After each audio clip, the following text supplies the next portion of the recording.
अर्घ्यं समर्पयामि हस्तयोः अर्घ्यं समर्पयामि मुखे शुद्धाजवयं समर्पयामि शिरसे स्नापयामि स्नानं वस्त्रं विज्ञोपवीतं गन्धं पुष्पं धूपं दीपं नैवेद्यो ताम्बूलनीराजनमन्त्रपुष्प सर्वोपचारपूजार्थम् अक्षदानं समर्पयामि।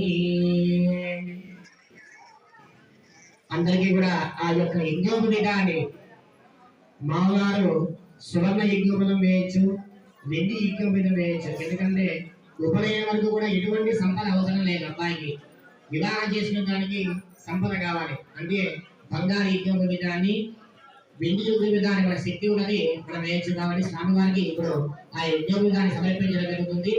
మీరే ఇస్తున్నట్టుగా భావన చేయండి. ఓం యజ్ఞోపవీతం ఫలమం భవిత్రం ప్రజాపతే యస్మహం పురస్కారో ఆవిష్యమత్యం